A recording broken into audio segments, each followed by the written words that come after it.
हाँ जी, चक्रवात आ गया है दाना। और कहां आ गया, क्यों आ गया, कैसे आ गया, ये कहानी समझेंगे हम इस क्लास में। क्या होता है चक्रवात, क्यों आता है चक्रवात, और कैसे इसने प्रभावित किया है चक्रवात के बारे में। All about cyclone, what is the cyclone, what is the impact of cyclone, we will discuss everything about the cyclone. तो चर्चा करते हैं इसमें हम लोग चक्रवात के बारे में। और चक्रवात का नाम क्या है जो अभी आ रहा है, आज है अपने पास 25 अक्टूबर, और जो चक्रवात आया है उसके बारे में हमें करनी है बात। तो बात क्या करनी है, बात समझते हैं हम यहां पर कि बात क्या है अपने पास, कहां कहां पर आया है अपने ये चक्रवात। तो देखो बात क्या है चक्रवात की, चक्रवात का नामकरण क्या है और कैसे कैसे इसका नाम हुआ है, सारी की सारी कहानी हम लोग इसमें देखते हैं। देखो चक्रवात आया है अपने पास बंगाल की खाड़ी में, मध्य पूर्व बंगाल की खाड़ी में उत्पन्न हुआ है। और बंगाल की खाड़ी में जो ये चक्रवात उत्पन्न हुआ है इसी का नाम क्या है, दाना। ये दाना नाम दिया किसने बच्चे, दाना नाम देने वाले देश का नाम है कतर। ये देश नाम देते कैसे, वही कहानी हम समझेंगे, एक के बाद एक अल्टरनेट में कैसे नाम दे रहे हैं वो सारी कहानी भी हम समझेंगे। लेकिन चक्रवात जो है ये दाना आज 25 अक्टूबर को जो ये आया है बंगाल की खाड़ी में। और राज्य अपने कौन से बच्चे जो प्रभावित हुए हैं, तो इससे प्रभावित होने वाले अपने पास राज्य हैं भारत के। एक तो आपका प्रभावित हो गया कौन सा, अरे उड़ीसा, और दूसरा कौन सा हो गया, अरे दूसरा हो गया अपने पश्चिमी बंगाल। उड़ीसा और पश्चिमी बंगाल दोनों राज्य इस चक्रवात से प्रभावित हुए। तो एग्जामिनर हमसे दो तरह सवाल पूछ सकता है, एक तो पूछ लेगा अभी हाल ही में करंट में जोड़ के पूछेगा, भारत के पूर्वी तट पर एक चक्रवात दाना ने प्रवेश किया, इससे कौन सा राज्य प्रभावित हुआ। और दूसरा सवाल पूछ लेगा दाना चक्रवात ने भारत के किस तट को प्रभावित किया, तो तट कहेगा मेरे बच्चे, तो हम बोलेंगे आपके पूर्वी भारत का तट, पूर्वी भारत का तट ये प्रभावित होता है, इसको पूर्वी भारत का तट ये प्रभावित। राज्य कहेगा तो हम कह देंगे रे ओडिशा और पश्चिमी बंगाल। और अपने से कहेगा कि उत्पन्न कहां हुआ साहब, बंगाल की खाड़ी में पैदा हुआ ये चक्रवात। अब दाना जो शब्द दिया है कतर ने, इस दाना शब्द का मतलब क्या होता है, अरे मतलब होता है उदारता या बहुत सुंदर मोती, बहुत सुंदर बहुमूल्य मोती, ब्यूटीफुल। और आपके पर्ल, ब्यूटीफुल पर्ल जो है इसका मतलब होगा। आगे एक कहानी और पढ़ लो, इसके पहले एक चक्रवात आया था इस हिंद महासागर, ये जो चक्रवात के नाम की ये जो कहानी चल रही है, ये चल रही है हिंद महासागर की। तो ये जो नामकरण है, ये नाम की जो कहानी है ये है हिंद महासागर की। तो इसके पहले एक चक्रवात आया था, उसका नाम क्या था, नाम था मेरे लाल आसना। और ये आसना कौन से देश ने नाम दिया था, ये नाम दिया था पाकिस्तान ने। ये आसना से ये नहीं लग रहा है, ये याद रखना, ये आसना के पीछे पाकिस्तान लिखा हुआ है, इसका मतलब ये नहीं है चक्रवात पाकिस्तान में आया था, नाम देने वाले का नाम है ये। तो नाम दिया था आसना पाकिस्तान से। तुम लोग मुझे कमेंट करके ये बता देना, ये आसना जो चक्रवात आया है ये आया कहां पर है, कौन से भारत के किस भाग को इसने प्रभावित किया था आसना ने। इसके बाद भविष्य की भी बात कर दी, इसके बाद आगे वाले, उसके आगे वाले, पूरी बात कर रहे, कितनों की बात कर रखी है, बात करेंगे। आगे आने वाले चक्रवात का नाम है फेंजल। और फेंजल नाम किसने दिया बेटा, फेंजल नाम दिया है सऊदी अरब ने। अब जो आएगा इस दाना के बाद, जो दाना के बाद जो चक्रवात आएगा ना, उसका नाम रहेगा फेंजल। कहां आएगा, हिंद महासागर में आएगा, लेकिन आएगा कहां पर अभी नहीं पता, आएगा जब देखेंगे, उसको फिर से पढ़ेंगे हम। अभी हमने बात कर ली है ये, तो नाम इसका अर्थ हमें पता लग गया, ये अरबी भाषा का शब्द है बच्चे। ये जो दाना है ना, ये भारत में अपने लगता है दाना, मतलब ये अपने साबूदाना टाइप का दाना नहीं है ये दाना जो है ये अरबी भाषा का शब्द है, और इसका अर्थ होता है उदारता या बहुत सुंदर मोती। तो अब नामकरण की कहानी समझ लो, नामकरण कैसे होता है। देखो भाई 2000 में दो संस्थाएं बैठती हैं, एक संस्था का नाम है वर्ल्ड मेट्रोलॉजिकल ऑर्गेनाइजेशन, और दूसरी संस्था का नाम है बच्चे economic and social commission of Asia, for Asia and Pacific.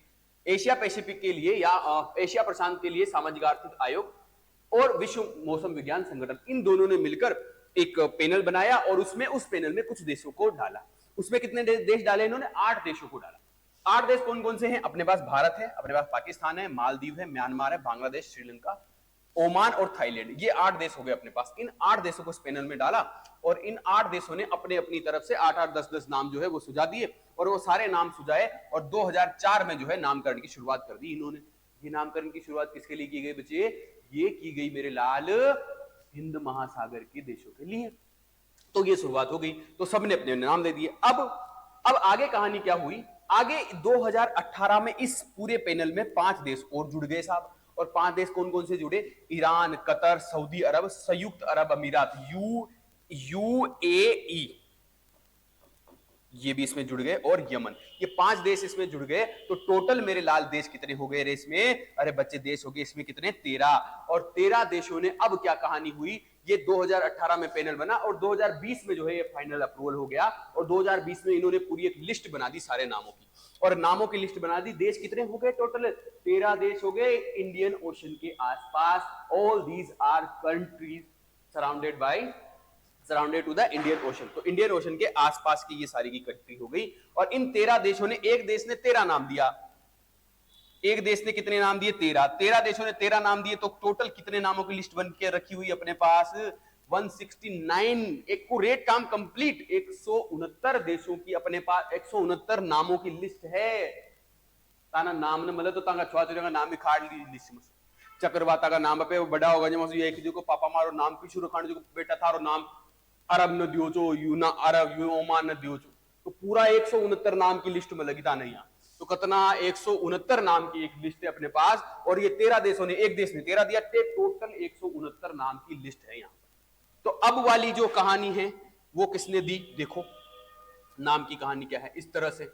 ये देखो इस तरह से पूरे नाम की कहानी। ये सारे अलग अलग देशों ने नाम दे रखे हैं, ये इनका प्रोनाउंसिएशन है, ये नाम है। जैसे कि हम ये भारत ने दिया है गति, तेज, ये सारे कुछ।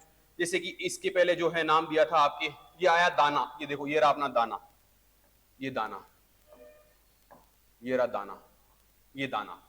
और दाना के पहले आया था उसका नाम क्या था? आसना था। नाम किसने दिया था? आसना नाम पाकिस्तान ने दिया था। अब सऊदी अरब आएगा, देगा, जिसका नाम क्या होगा? फेंजल नाम होगा इसका, फेंजल। और नाम कौन देगा? सऊदी अरब देगा। कहां आएगा पता नहीं आने वाला। तो ये इस तरह से पूरी एक लिस्ट बनी हुई है। इस लिस्ट को आप लोग जाओगे ना इंडियन मेट्रोलॉजिकल डिपार्टमेंट IMD की जो वेबसाइट है, वहां पर आपको ये पूरे नाम की जो है लिस्ट मिल जाएगी। देखो पूरे सारे नामों की एक लिस्ट बना रखी है, और ये इसकी साइट पर आपको पूरी की पूरी लिस्ट मिल जाएगी IMD की साइट पर। तो जाके देख लेना अगर तुम्हारा मन हो तो बाकी तो इसमें जो है नामकरण उतना ज्यादा है नहीं तुम्हारे पास।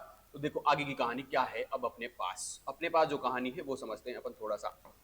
ये अब चक्रवात तो अपने समझ लिया। ये चक्रवात का जो रूट है ना बच्चे, ये है चक्रवात का रूट। ये चक्रवात यहाँ पर, ये है आपके ओडिशा और बंगाल की खाड़ी, यहाँ पर पैदा हो रहा है और यहाँ से ये बढ़ रहा है आगे, इस तरह से आगे बढ़ रहा है और इस तरह से टकरा गया। अब ये होता क्या है, ये आता काहे है, क्यों परेशान करता है चक्रवात? आप देखो उड़ीसा के पश्चिमी बंगाल के तट पर काफी सारे लोगों को विस्थापित किया गया है। उड़ीसा में भगवान जगन्नाथ के मंदिर जो है वो प्रभावित हुए हैं। पुरी में टकराया है सबसे पहले, पुरी के आसपास का जो क्षेत्र है वहां पर ये टकराया है। तो केंद्रापाड़ा हो गया, इन सब जगहों पर ये चक्रवात से इंपैक्ट हुआ है। अब चक्रवात होता क्या है? चक्रवात के लिए देखो समझो, देखो बच्चे चक्रवात जो होते हैं ना, मुख्य रूप से चक्रवात दो प्रकार के होते हैं। एक तो होता है तुम्हारे उष्ण कटिबंधीय चक्रवात, जिसको आप लोग बोलते हो ट्रॉपिकल साइक्लोन, उष्ण कटिबंधीय यानी कि ट्रॉपिकल साइक्लोन। और एक होता है एक्स्ट्रा ट्रॉपिकल साइक्लोन, यानी कि उष्ण कटिबंधीय के अलावा जितना भी आता है। उष्ण कटिबंधीय चक्रवात जो है ये आता है अपने 23.5 डिग्री नॉर्थ और साउथ के बीच में। 23.5 डिग्री नॉर्थ जिसको आप बोलते हो ट्रॉपिक ऑफ कैंसर या कर्क रेखा, 23.5 डिग्री साउथ जिसको आप बोलते हो ट्रॉपिक ऑफ कैप्रिकॉर्न्स, इन दोनों के बीच वाला जो भाग है यहां पर आता है ये चक्रवात। लेकिन मेरे लाल एक कहानी और है, 5 डिग्री नॉर्थ और 5 डिग्री साउथ के बीच में कभी भी चक्रवात नहीं आता है। 5 डिग्री नॉर्थ और 5 डिग्री साउथ वाला जो ये एरिया है, यानी कि विषुवत रेखा के दोनों ओर, जो हमारी विषुवत रेखा है उसके 5 डिग्री उत्तर 5 डिग्री दक्षिण की ओर ये साइक्लोन फ्री जोन है, यहां पर चक्रवात नहीं आता है रे बेटा। तो यहाँ की कहानी क्या है वो सारी कहानी हम लोग समझते हैं इसमें। देखो यहां तो चक्रवात हमारा आया नहीं। अब चक्रवात के आगे की जो कहानी है, कैसे आता है चक्रवात के लिए कंडीशंस क्या क्या होती हैं, आवश्यक दशाओं के बारे में हम लोग बात करेंगे। चक्रवात की आवश्यक दशाएं कौन कौन सी है। हाँ टेक्निकल टीम एक बार देखना,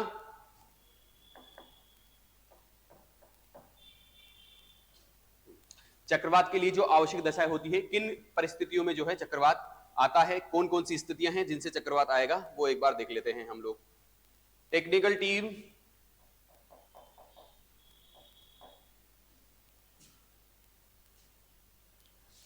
चलो देखो चक्रवात के पैदा होने की जो आवश्यक दशा है कौन कौन सी है। देखो चक्रवात के पैदा होने के लिए एक तो जो आपका सागर है उसका तापमान 27 डिग्री सेल्सियस से अधिक होना चाहिए, मोर देन 27 डिग्री सेल्सियस तापमान होना चाहिए। दूसरी स्थिति है बच्चे, वहां पर कोरियोलिस बल की उपस्थिति होनी चाहिए। कोरियोलिस बल क्या होता है समझ लेंगे थोड़ा सा। कोरियोलिस बल की उपस्थिति, प्रेजेंस ऑफ कोरिलेस फोर्स, उपस्थिति। और तीसरी स्थिति है वायु में ऊर्ध्वाधर गति, वायु में वर्टिकल मूवमेंट इन एयर, वायु में ऊर्ध्वाधर गति, ऊर्ध्वाधर गति। ये तीन मुख्य स्थितियां होनी चाहिए किसी भी क्षेत्र में चक्रवात की उत्पन्न होने में। चक्रवात में एक बात याद रखना, चक्रवात पैदा समुद्र में होगा। ये बात चल रही है सारी उष्ण कटिबंधीय चक्रवात की, और उष्ण कटिबंधीय चक्रवात जो होता है मेरे लाल कहां कहां पैदा होगा, अभी हमने देखा है कर्क रेखा और मकर रेखा के बीच वाले भाग पर। कर्क रेखा मकर वाले बीच का, मकर रेखा के बीच का जो भाग है इसमें गुजर रही है अपने विषुवत रेखा, 0 डिग्री विषुवत रेखा। विषुवत रेखा के ऊपर वाला जो भाग है बच्चे, इसे कहेंगे उष्ण कटिबंध। नीचे वाला भाग जो है ये भी कहलाएगा उष्ण कटिबंध, ये भी उष्ण और ये भी उष्ण। तो इस क्षेत्र में जो चक्रवात पैदा होगा इसको कहेंगे हम उष्ण कटिबंधीय चक्रवात, और उनके लिए ये है आवश्यक दशाएं। इसमें एक बात और समझ लो बच्चे, बात क्या समझनी है तुम्हें कि उत्तरी गोलार्ध में कभी कभी आपसे भूगोल में सीधा सीधा पूछ लेगा, अरे फर्स्ट ग्रेड की भी वैकेंसी आ गई है आज तो, और भूगोल में क्या पता है 210 पद सब सब्जेक्ट में है। तो तैयारी अपनी ऐसी रहे कि जहां जाएंगे छा जाएंगे, पेपर कोई सा भी हो सब निकाल के ले जाए। तो देखो आगे की कहानी कि उत्तरी गोलार्ध में जो अपना चक्रवात है बच्चे, उत्तरी गोलार्ध में चक्रवात की दिशा होती है एंटी क्लॉकवाइज, यानी कि घड़ी की दिशा के विपरीत। दक्षिणी गोलार्ध में जो चक्रवात की दिशा होती है वो होती है घड़ी की दिशा के साथ। चक्रवात जो है उत्तरी गोलार्ध में कैसे चलेगा आपके, इस तरह से चलता है, ये चक्रवात। और उत्तरी गोलार्ध में चक्रवात इस तरह से आगे बढ़ेगा, और दक्षिणी गोलार्ध में चक्रवात जो है इस तरह से आगे बढ़ेगा, घड़ी की दिशा के समान दक्षिणी गोलार्ध में, और घड़ी की दिशा के विपरीत दिशा में चलेगा आपके उत्तरी गोलार्ध में। तो अपना तो उत्तरी गोलार्ध की कहानी है, तो घड़ी की दिशा के साथ साथ घड़ी की दिशा के विपरीत दिशा में यानी कि एंटी क्लॉकवाइज जो है उत्तरी गोलार्ध में चक्रवात की दिशा होगी। अब ये तीन मुद्दे हैं। 27 डिग्री सेल्सियस तापमान रहना चाहिए। अब तापमान ज्यादा होगा तभी तो पानी गर्म होगा, पानी गर्म होकर ऊपर उठेगा, यही तो मूवमेंट होगा, ऊपर उठेगा यानी कि ऊर्ध्वाधर गति होगी। और ऊपर उठेगा जब पानी तो नीचे क्या होगा, नीचे होगा लो प्रेशर। अरे चक्रवात कोई कह देगा है क्या भैया, अरे हमको बताई दो चक्रवात क्या है। अरे तो भैया चक्रवात लो प्रेशर का सेंटर है। चक्रवात में निम्न वायुदाब होता है, और इसी निम्न वायुदाब को भरने के लिए बाबूराव हवा आती है आसपास से। उच्च वायुदाब से हवाएं कहां आती है, निम्न वायुदाब में हवाएं आती है बेटा। ये होता है तुम्हारे लो प्रेशर का सेंटर, और इस लो प्रेशर के सेंटर के आसपास जो है हवाएं आती है हाई प्रेशर से, और इस हाई प्रेशर से जब यहां पर हवाएं आएगी तो इस तरह से वृत्ताकार रूप में इस तरह से जो है हवाएं चलने लग जाएगी, और इसी से आ जाएगा चक्रवात। बहुत बड़े क्षेत्र में जब ये कहानी होगी तो चक्रवात कहलाएगा। लेकिन अगर मान लो ये वाली कहानी लो प्रेशर की बहुत छोटे क्षेत्र में है, और ये कहानी हमारे राजस्थान में है, यानी कि चक्रवात का छोटा रूप, और हमारे राजस्थान में कहानी हो रही है, तो कमेंट करके मुझे बता देना कि चक्रवात का छोटा रूप अपने राजस्थान में क्या कहलाता है, क्या कहते हैं उसको। तो ये कहानी है कि चक्रवात क्या है, चक्रवात लो प्रेशर का सेंटर है जिसके आसपास हाई प्रेशर से हवाएं आती है। तो तीनों चीज होनी चाहिए। ये एक थोड़ा सा एक शब्द आ गया कोरियोलिस बल, अरे जीजीओ का है, देखो कोरियोलिस बल का है। कोरियोलिस बल क्या होता है, जो पृथ्वी का घूर्णन होता है बच्चे, उस घूर्णन की वजह से सरफेस पर एक बल लगता है, जो कि आपके घूर्णन इस तरह से वक्राकार जो है इस तरह का बल होगा। पृथ्वी के घूर्णन की वजह से जो बल लगता है उसको कहते हैं कोरियोलिस बल। और कोरियोलिस बल का मान जो है विषुवत रेखा से ध्रुवों की ओर जाने पर बच्चे बढ़ता रहेगा। मैंने अभी आपको कहा था एक बात कि बेटा 5 डिग्री नॉर्थ और 5 डिग्री साउथ में चक्रवात नहीं आते। क्यों नहीं आते? अरे इसीलिए नहीं आते क्योंकि कोरियोलिस बल की उपस्थिति नहीं होती है। कोरियोलिस बल तो विषुवत रेखा से ध्रुवों की ओर जाने पर क्या होगा, बढ़ेगा। तो यहां पर 5 डिग्री नॉर्थ और साउथ में कोरियोलिस बल नहीं होता है, इसीलिए यहां पर क्या होगा, चक्रवात पैदा नहीं होगा बेटा। तो सारी कहानी क्या है, इसी की कहानी है। चक्रवात आगे जाके ही बनेगा, इसके आगे बनेगा। यहां पर कोरियोलिस बल नहीं होता। कोरियोलिस बल क्या है, पृथ्वी के आकृति की वजह से जो बल लगता है उसे ही कहेंगे कोरियोलिस बल। तो ये तीन जो है अपने पास मुख्य कारण है जिसकी वजह से अपने आएगा क्या, चक्रवात। तो आई होप आपको चक्रवात के बारे में सारी की सारी कहानी जो है यहां पर समझ में आई होगी। हमें याद क्या रखना है कि चक्रवात का ये जो दाना नाम किसने दिया है, कतर ने दिया है। और इसके पहले आसना आया था पाकिस्तान में, कमेंट करके बता देना। पाकिस्तान ने नाम दिया है, कमेंट करके बता देना आसना ने किस तट को प्रभावित किया है। और एक और क्वेश्चन का कमेंट कर देना, इस चक्रवात को या चक्रवात का जो छोटा रूप होता है उसको राजस्थान में क्या कहते हैं। Thank you.